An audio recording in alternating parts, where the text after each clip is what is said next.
Okay, block 2. I hope you had a fantastic Thanksgiving. Sorry I'm not there today. I stayed an extra day in North Carolina, take care of a few things, spend some extra time with my wife and my family. By the time you get this, I will be close to home, if not there already.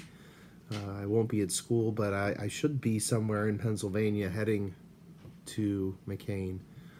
I just won't be able to make it to school in time. So I hope you had a great Thanksgiving. I'll get all of your stories on Wednesday. This is the outline for what you're supposed to do today. And of course, it's a little trickier for block 2 because we have that big split in the middle with lunch and NNI and of course recess. So, number 1, please be awesome. Make sure that you're silent today for your substitute. Show them that level 5, level 6 behavior that I know you will. Please be awesome.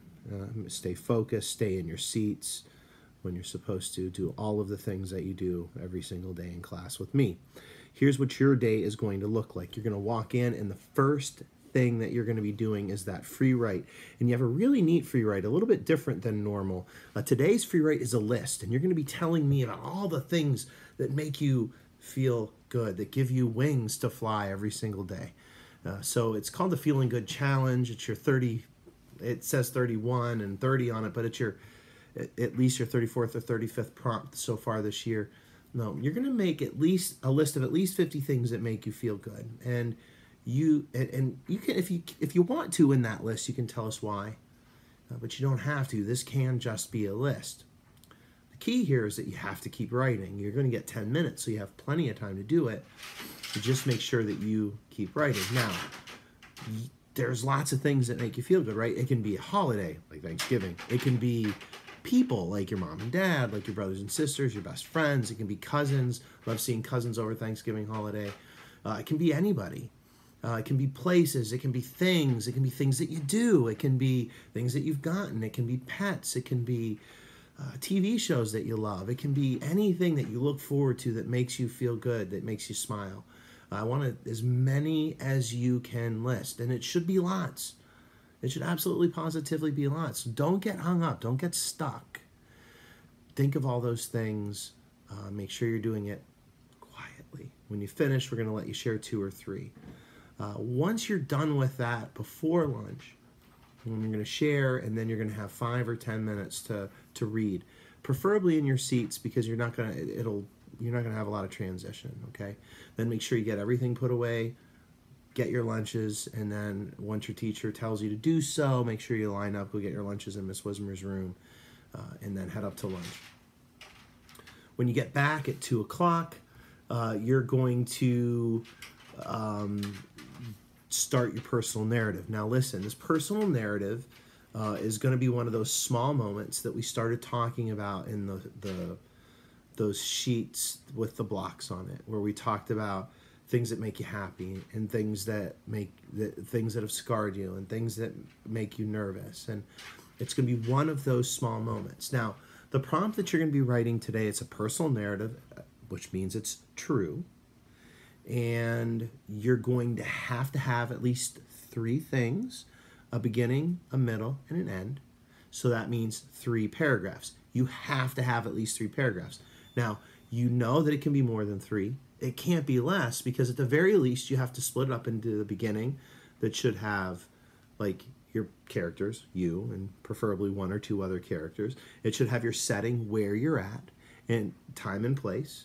And it should also have what's happening. I mean, it can't be a prompt where you're just sort of wandering about, okay? So you have to have at least 3 paragraphs. And those paragraphs, every paragraph that you have has to be indented. It's going to say that in the email. I just said it to you. I've said it to you 100 times. You have to indent. Don't forget to indent. If you don't indent, it's not a paragraph. It is, but it shows your reader where those splits are. It helps them along with the story. So make sure you have those indents. On your prompt, you have a lot of little helpful hints. You know, use descriptive words, use transition words. But remember, this is just a rough draft. You're going to have an hour total today to write, and I do not expect you to finish it. Okay?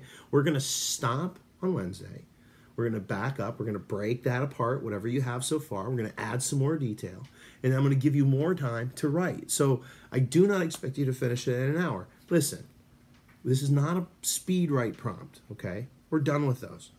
I'm not saying we aren't going to do any more this year, but this is not one of those. I want you to be thoughtful. I want you to use great vocabulary. I want you to do the best job that you can, knowing that we are going to start editing that thing right away on Wednesday before many of you finish, okay?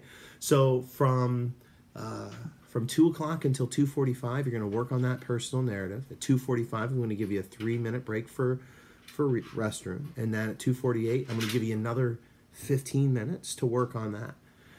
When you finish, please make sure your name's on it. Please make sure the date, 11/27.18, is on it. Okay? And then you're going to go back to independent reading. I do not want you reading, you're using those guided reading books yet. We're going to start those on Wednesday, and we'll start Lemonade Crime on Wednesday as well.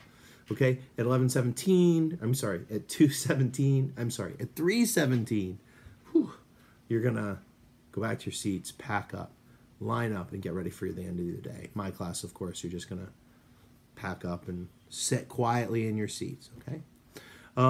One last thing I'm going to show you. Please have a great day. Please be perfect. The behavior should be spot on, but I expect level 5, level 6 from you every single day. One last thing. I want to show you this thing right here. This thing right here is my personal Christmas tree.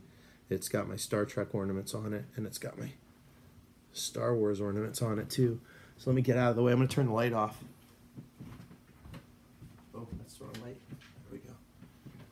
There it is. Some of my favorite ornaments. Got the board cube up here.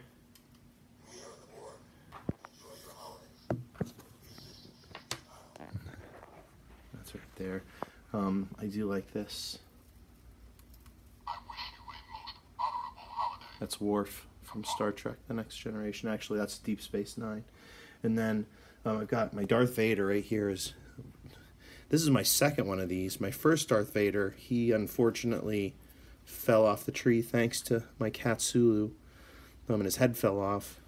But the Force is with you, young Skywalker. You are not a Jedi yet.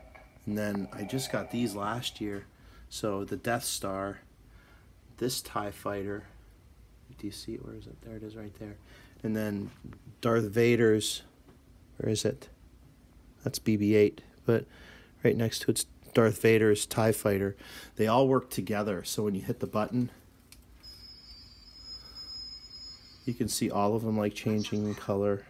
Since you are reluctant to provide us with the location of the rebel base, That's the TIE Fighter. No, that's the Death Star talking.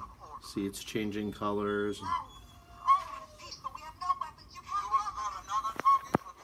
You'll hear that for the rest of the video, but okay, kiddos. Have a great day, and I will see you soon, Wednesday.